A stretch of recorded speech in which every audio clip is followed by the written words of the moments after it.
안녕하세요. 오늘은 천국에 대한 이야기를 좀 풀어볼까 합니다. 여러분들은 천국이라 그러면 어떤 생각이 먼저 드십니까? 천국은 마냥 평화롭고 행복하고 무한정 베풀기만 하는 넉넉한 그런 천국.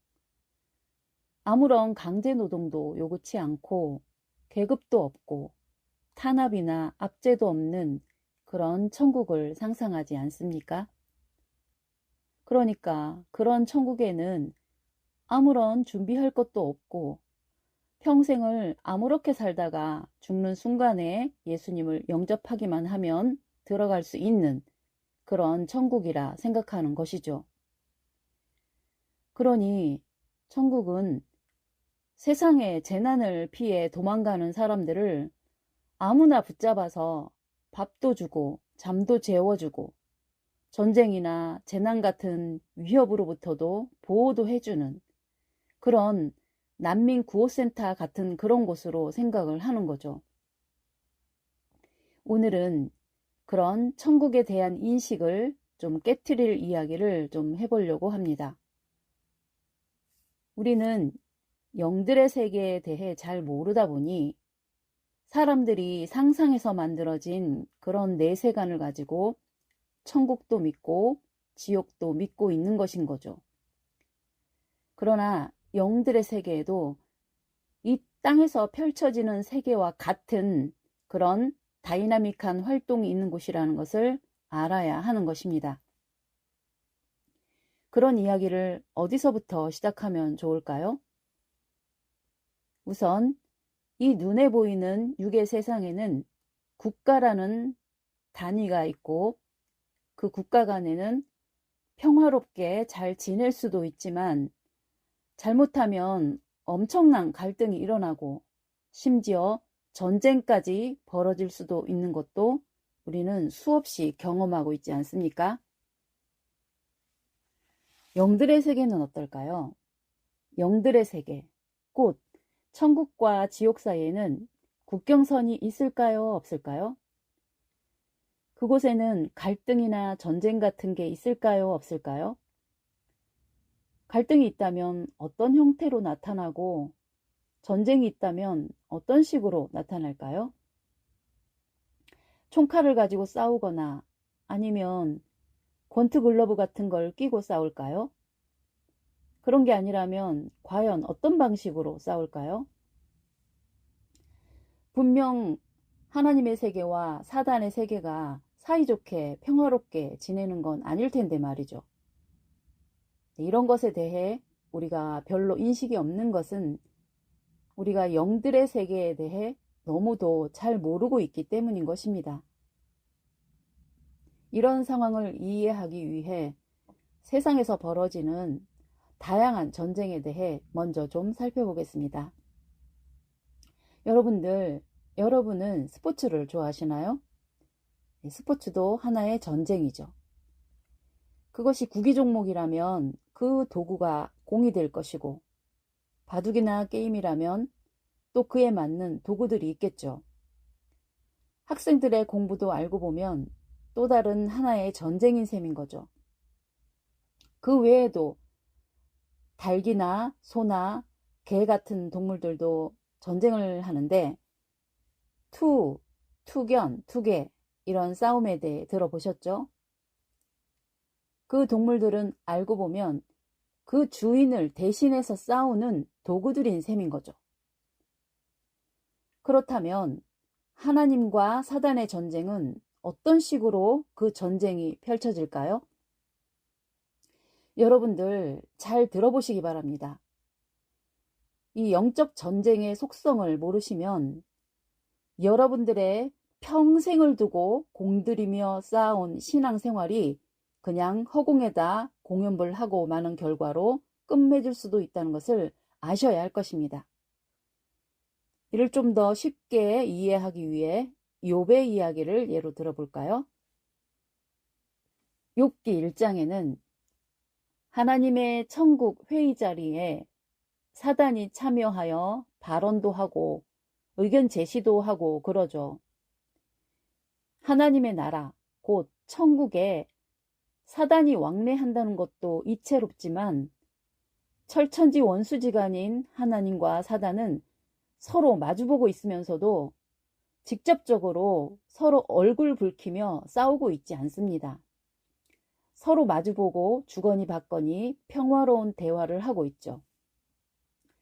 그런데 알고 보면 이 대화 내용에는 사실 엄청난 전쟁이 벌어지고 있는 겁니다. 어떤 전쟁을 말하는 것일까요? 그것은 욥이라는 한 사람을 두고 벌어지는 욥을 차지하기 위한 전쟁인 겁니다. 하나님은 욥의 신앙이 진짜 순수한 하나님을 향한 신앙이라 주장하시고 틀림없는 나의 자녀라고 주장하는 반면 사단은 절대 그런 것이 아니라 욥은 철저히 하나님께서 베푸신 수많은 축복들 때문에 신앙이 좋은 것처럼 행동을 하고 있는 것이고 사실은 나의 편이라고 하는 겁니다. 그래서 하나님은 사단에게 욥을 마음대로 흔들어서 시험을 해보라고 제안을 하시는 거죠. 달리 말하자면 네가 하고 싶은 대로 해서 뺏어가봐 라는 겁니다. 겉으로는 별거 아닌 것처럼 표현을 하고 있는 것 같지만 그 내면에서는 욥 한 사람을 두고 이런 치열한 신경전이 벌어지고 있었던 거죠. 이 상황에서는 욥이 무너지면 하나님께서 지는 것이고 욥이 버텨내면 사단이 지는 것인 거죠. 욥이 이기면 욥은 여전히 하나님의 소유로 하나님의 자녀의 지위가 유지되지만 만약에 가룟 유다나 사울 왕처럼 욥이 지면 욥은 사단의 소유가 되고 말게 되는 겁니다. 자, 이런 상황을 에덴 동산의 아담에게 놓고 한번 생각을 해보시죠. 만약에 아담이 절대 먹지 말라고 한 그 선악과를 따먹고 무너지면 하나님이 지는 것이고 아담이 순종하여 이겨내면 하나님은 이기시는 거죠. 그러면 아담이 선악과를 먹고 무너져 하나님께서 지시면 하나님은 무엇을 잃고 사단은 무엇을 얻게 될까요? 그것은 바로 아담에게 속해 있는 에덴 동산까지를 놓고 뺏고 뺏기는 전쟁을 치른 거라는 겁니다. 그 당시로는 에덴 동산은 이 지구촌 전체를 대표하는 것이었으니 그야말로 이 지구촌을 놓고 아담에게 모든 판돈을 걸고 하나님은 올인을 하신 겁니다. 그런데 사실은 사단은 저도 잃을 것이 없습니다. 왜냐하면 사단은 자기 소유가 아무것도 없기 때문에 걸 게 없는 거죠. 그러나 사단이 이기면 아담에게 맡긴 하나님의 모든 소유를 뺏게 되는 거니까 사단은 이 전쟁을 하지 않을 이유가 없는 겁니다. 그러나 이 전쟁은 알다시피 사단의 승리로 끝났고 아담은 에덴 동산을 뺏기고 쫓겨나게 되고 반면에 사단은 뱀을 대리자로 해서 에덴 동산을 차지하게 된 겁니다. 왜냐하면 뱀은 에덴 동산에서 추방을 당하지 않았으니까요. 이런 문제가 얽힌 거라면 이 전쟁이 심각해지는 거죠. 단순히 사과 하나를 따먹었니 어쩌니 할 간단한 문제가 아닌 거죠. 자, 그런 영적 전쟁의 또 다른 면을 볼까요? 다윗과 골리앗의 전쟁을 통해 살펴보죠. 하나님은 다윗을 택하셨고 사단은 골리앗을 택하여 하나님과 사단의 대리전을 치르는 겁니다.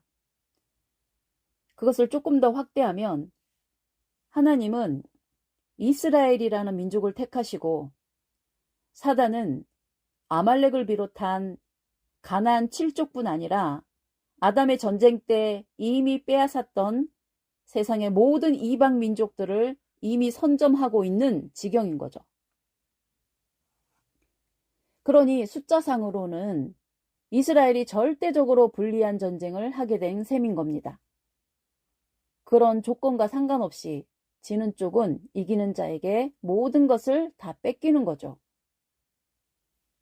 이런 맥락에서 성경 역사 속에서 부름받은 노아나 아브라함이나 모세나 다윗이나 솔로몬도 다 같은 입장에서 하나님께서 택하신 바둑 돌들이었던 셈인 겁니다. 하나님은 단지 사랑하는 사람을 택해서 마냥 물질 축복, 자녀 축복을 넘치게 부어주고서 알콩달콩 행복하게 잘 살라고 택하시는 것이 아니라는 것이 이해되시겠습니까? 그 증거로 하나님께서 노아나 아브라함이나 모세를 부르실 때 뭐라고 축복하셨습니까? 너희 가족끼리 잘 먹고 잘 살라고 축복한다고 했습니까? 창세기 9장 1절을 보시면 생육하고 번성하여 땅에 충만하라 라고 축복하십니다. 이는 아담에게 축복하신 내용과 같은 축복인 거죠. 나아가서 이 축복은 훗날에 예수님께서 이 세상을 떠나시며 남기신 지상 명령과도 같은 의미인 겁니다. 너희는 모든 족속을 제자로 삼아 내가 분부한 모든 것을 가르쳐 지키게 하라고 하신 것이죠. 하나님과 사단의 전쟁은 곧 이 육체를 가진 인간 세상을 놓고 각기 선택한 인간을 매개체로 한 치열한 영적 전쟁을 수행하는 것인 겁니다. 그리고 천국의 천군 천사들도 괜히 날개 달고 희낙낙 춤추며 노래하고 있는 게 아닙니다. 다니엘이 21일간 기도할 때 미가엘 군대가 동원되어 지원한 사건을 알지 않습니까? 천국은 놀고 먹는 곳이 아니라 그런 치열한 영적 전쟁을 치르는데 필요한 전사를 모으는 곳인 것을 반드시 아시기 바랍니다. 그래서 사단이 광야 40일간 금식하시던 중에 예수님을 시험할 때에도 이 천하를 다 줄 테니 나에게 절하라고 제안을 한 것이었죠. 그 40일의 유혹으로 끝나지 않고 예수님 생애 내내 따라다녔고 그런 유혹으로도 넘어가지 않으니까 결국은 십자가에 못 박아 죽여버린 것입니다. 그런 전쟁이 오늘날 마지막 재림 때까지 이어지고 있는 것인데 우리 기독교인들은 신앙생활을 한다는 게 얼마나 치열한 전쟁터에 불림받은 건지를 모르고 유유자적, 희희낙낙 전원생활을 즐기듯 고운 옷 입고 우아떨고 있는 겁니다. 만약에 하나님을 믿고 하나님의 부름을 받는다는 것이 이런 영적 치열한 전쟁터에 영장을 받고 하나님의 소집을 받은 것이라면 과연 그 예수님을 믿으려고나 할까요? 그러니 오늘날의 교회들이 사람 머릿수 늘리려고 문화센터 사람 초대하듯 그렇게 전도해서 사람을 모아놓으면 그들이 과연 하나님의 뜻을 수행하려 할까요? 그런 식으로 머릿수만 늘려놓았으니 교회들이 세상을 변화시키기는커녕 오히려 세상의 비위를 맞추고 교인들이 떨어질까 노심초사하며 교인들을 달래기에 여념없는 모습으로 변질되어 버린 겁니다. 그런 교인들은 하나님의 역사에는 전혀 쓸모가 없고 오히려 전쟁터에서 걸리적거리기만 하는 존재들밖에는 안 되는 겁니다. 그런 사람들을 천국에 데려다 놓고 이런 전쟁을 치른다면 무슨 도움이 되겠으며 오히려 방해로 걸리적거리기나 할 것입니다. 그러니 천국은 난민구호센터가 아니라는 겁니다. 거기다가 세월이 갈수록 사단의 전략 전술은 날로 강교해져 사단의 앞잡이들로 세워진 거짓 선지자들로 인해 뿌려놓은 비진리로 현혹시키고 재물의 탐욕에 물들게 하고 갖은 방식으로 제공되는 쾌락들에 중독되게 하고 개인주의적인 평안과 안락함에 길들여져 버렸죠. 그런 결과로 세상을 정복하고 다스려야 한다는 초대교회 같은 전사로서의 야생적 기질은 다 녹아버린 형식만 남은 무기력한 신앙인으로만 남게 되어버리고 만 것입니다. 이는 통쾌한 사단의 승리요, 하나님의 무참한 패배의 형국인 것인 거죠. 첫사람인 아담은 패배하고 무너졌지만 둘째 사람인 예수님은 보기 좋게 이기셨지 않으냐고 반문하겠지만, 그러나 그 예수님의 승리의 유업을 이어받은 교회들은 2000년 동안 흘러오면서 어땠나요? 오늘의 교회들의 모습을 보세요. 타락한 성경 역사의 선조들처럼 예수님께서 물려주신 진리와 지상 명령을 다 망각해버리고 온 세상을 복음으로 굴복시켜 진리에 복종하도록 만들기는커녕 오히려 사단의 온갖 간교한 사술들에 속고 변질되어 무기력해 버리지 않았습니까? 예수님 때에 서기관 바리새인처럼 사단의 자식이 되고 사단의 종이 되었으면서도 전혀 그런 낌새조차 눈치채지 못하는 소경과 귀머거리 같은 형국이 된 것입니다. 여러분들, 목사님들과 교회들이 그냥 가만히 두었는데도 그냥 타락하는 것 같습니까? 전혀 그렇지 않습니다.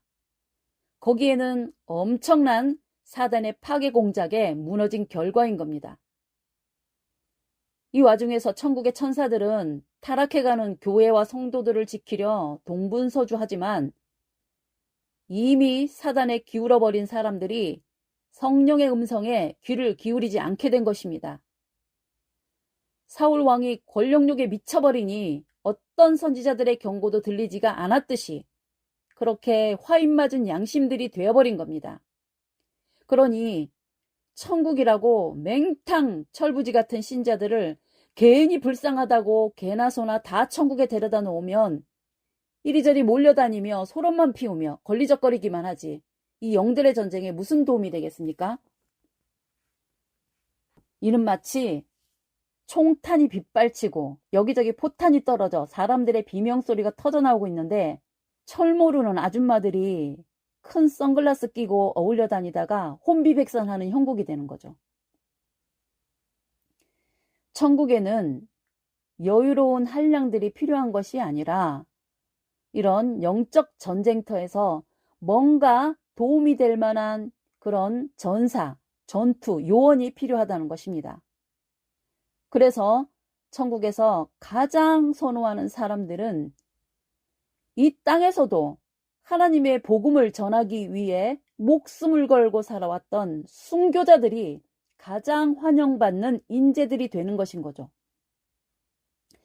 그래서 계시록 6장이나 20장에서는 그 순교한 영혼들에게 첫째 부활의 영광을 준다는 거 아닙니까? 왜 그런 영혼들이 필요할까요? 그것은 이제 마지막 사단과의 최후의 전쟁을 치러야 하기 때문인 겁니다. 이제 이 지구촌 전체와 온 인류의 운명을 건 마지막 한판 승부가 남았는데 이 전쟁에는 하나님께서도 순교자의 영혼들까지 총동원해서 총력전을 펼치려고 하시는 겁니다. 그러니 이 땅에서 전도 한 명 제대로 해보지 않고 진리를 위해 밥 한 끼 굶어보지도 않은 영혼들이 천국에 와서 이런 전쟁에 참여하라면 도망가기 바쁘지 않겠습니까? 그리고 여러분들, 전쟁에서 땅을 빼앗고 적을 물리치는 것도 쉬운 것은 아니지만 그래도 설령 땅을 빼앗았다 해도 그보다도 훨씬 어렵고 중요한 일이 있습니다. 그것이 무엇일까요? 그것은 정복한 나라 백성들을 하나님의 법도를 준수하는 거룩한 나라로 만들고 그 나라가 또다시 사단의 유혹에 무너지지 않도록 지키고 유지하는 일인 것입니다. 모세를 따라 출애굽했던 이스라엘이 여호수아를 통해 힘겹게 가나안 땅을 정복했지만 그 이후는 어찌 되었습니까? 그 정복한 가나안 땅을 잘 지키고 유지했습니까? 여러분들이 잘 알다시피 가나안 땅의 정복자였던 이스라엘은 오히려 식민 통치를 받던 가나안 족속들의 풍습에 물들고 타락하여 도리어 그들의 식민지로 전락하지 않았습니까? 그래서 정복전으로 나라를 빼앗고 건설하는 것도 중요한 일이지만 그 정복한 나라의 백성들을 진정한 하나님의 백성으로 거듭나게 하여 영원히 변질되지 않는 의의 나라로 유지하는 데는 훨씬 더 어려우니까 그만큼 더 많은 인재들과 일꾼들이 필요하지 않겠습니까? 그와 함께 천국의 천군 천사들도 그만큼 더 적극적인 활동이 필요한 것이고요. 그러니 천국은 그냥 놀고 먹는 곳이 아니라는 것입니다. 육의 세상으로 놓고 보면 지금 세계를 아우르는 카톨릭에는 직접 사역에 전념하는 신부들이 40만 명이 있고 수녀들은 80만 명이 있습니다. 그러나 그런 사역자들로 이 세계가 선하고 평화롭게 지켜지고 있습니까? 심지어 교황이 살고 있는 로마조차도 지키지 못하고 있지 않습니까? 그 외에도 얼마나 많은 개신교 교회가 있고 목사 장로들이 있습니까? 그런 어마어마한 군대가 있음에도 세상은 갈수록 더 난잡해지고 더 악해지는 것은 무엇 때문일까요? 그것은 그 하나님의 군대들이 이미 하나님의 정신을 잃고 사단의 정신에 물들어 오히려 세상과 짝이 되어버렸기 때문인 겁니다. 천국이 왜 난민 구호센터가 아니라고 하는지 이해가 되십니까? 천국은 개나 소나 불쌍하다고 다 받아주는 그런 곳일 수 없는 것이 이해가 되어야 하는 것입니다. 그래야 내가 교회를 다닌다는 것, 하나님의 택함을 받았다는 것이 무엇을 의미하는지를 알고 똑바른 정신으로 하나님의 군사답게 살 수가 있게 되는 것인 겁니다. 하나님은 전쟁터의 군사로 선택했는데 자신의 정체성도 파악 못하고 문화센터 다니듯 맛집 다니듯 쇼핑하듯 신앙생활을 하고 있으니 하나님은 그런 군사들을 어떻게 하시겠습니까? 여러분들은 진정 하나님을 믿으십니까? 하나님의 전사로서 공중권세를 잡고 온 세상을 군림하는 사단과 싸울 준비가 되었고 그런 전쟁을 작은아마 생활 속에서 실천하고 있습니까? 아마겟돈 전쟁은 이스라엘과 러시아나 하마스, 헤즈볼라와의 전쟁이 아니라 지금 여러분들의 육체를 놓고 사단과 하나님의 치열한 각축전이 벌어지는 곳이고 진리를 사수하려는 참 교회와 거짓 교회와의 먹고 먹히는 전쟁이 벌어지는 그 현장인 것입니다. 누가 아군이고 적군인지도 모른 채 무엇이 진리이고 비진리인지도 모른 채 아무렇게나 닥치는 대로 칼을 휘둘러대고 총을 난사하고 있는데 어떻게 하나님의 군사가 될 수 있겠습니까? 그래서 호세아 선지자의 경고대로 내 백성일지라도 지식이 없으면 망한다는 것이고 진리로 전신갑주를 무장해야 한다는 것인 겁니다. 지금도 여러분들의 삶의 현장에 찾아온 하나님과 사단의 손길이 느껴지십니까?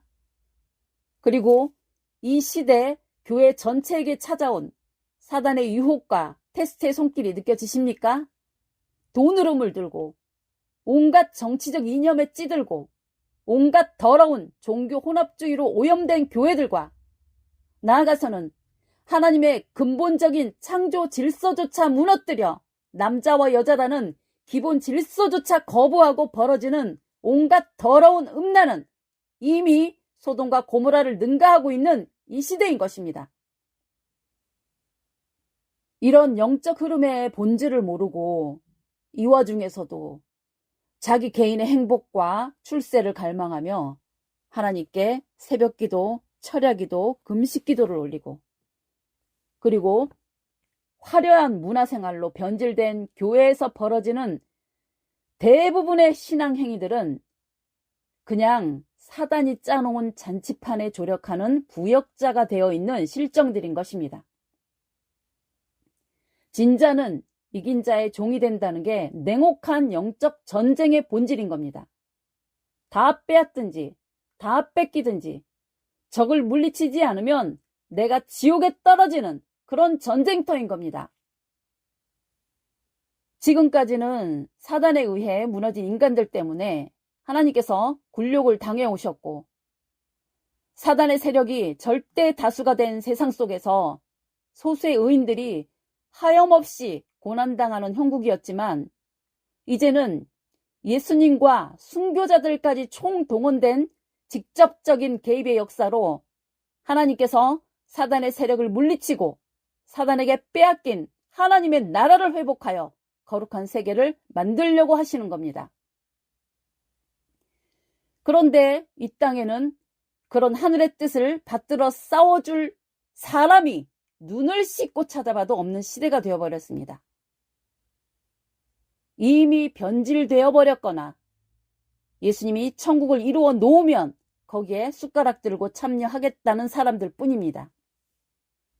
한 사람 한 사람의 추수할 일꾼이 절박한 때에 그런 눈치나 보고 저울질이나 하고 있는 사람들을 여러분들이 하나님이라면 어떻게 처결을 내리겠습니까? 우리가 믿고 있는 천년 왕국이라는 것도 우리는 골방에서 기도만 하고 있는데 예수님께서 오셔서 세상을 다 평정해 놓으시면 참여하겠다는 시기니 말이죠. 천만의 착각입니다. 우리 진정한 하나님의 군사들이 사단과 싸워서 가나안 땅을 정복하듯이 그렇게 정복을 해야만 이루어지는 하나님의 축복된 세계라는 것을 알아야 하는 것입니다. 이 마지막 때는 성경 6,000년의 역사를 결판내는 최후의 전쟁이 벌어지고 있는 때입니다. 영원히 인류의 운명을 결정지을 그런 싸움이고 사느냐 죽느냐 다 빼앗느냐 다 빼앗기느냐를 가름하는 시간들입니다. 천국이 가까이 왔음을 느끼시는 분들이라면 늘어질 대로 늘어진 자신의 나태한 삶의 방식부터 회개를 하시고 이 치열한 영적 전쟁을 받아들이고 적어도 초대교회 성도들 같은 정신무장을 하시기 바랍니다. 천국의 천군 천사들은 그냥 예쁜 날갯짓으로 노래하고 춤을 추기 위해 있는 것이 아니라 이 처절한 전쟁을 지원하기 위해 존재하는 것인 겁니다. 천사들은 구원받을 후사를 섬기라고 보낸 것이라 하지 않았습니까? 그런데 그 천사들의 섬김을 받아야 할 주인들이 아직도 뭘 해야 하는지를 모르니 천사들이 어떻게 돕고 순교자들의 영혼들은 어떻게 지원을 하겠습니까? 부디 깨어있어 하늘의 영들의 전투에 발맞추어 참전하시고 그러기 위해 허리에 띠를 띠고 신발끈을 단단히 매고 진리로 전신갑주하시기 바랍니다. 부디 지금까지와는 달리 하나님께 승리를 안겨드리고 사단을 굴복시키는 쾌거로 하나님께 영광 돌리는 여러분들 되시기를 기원드리겠습니다. 감사합니다.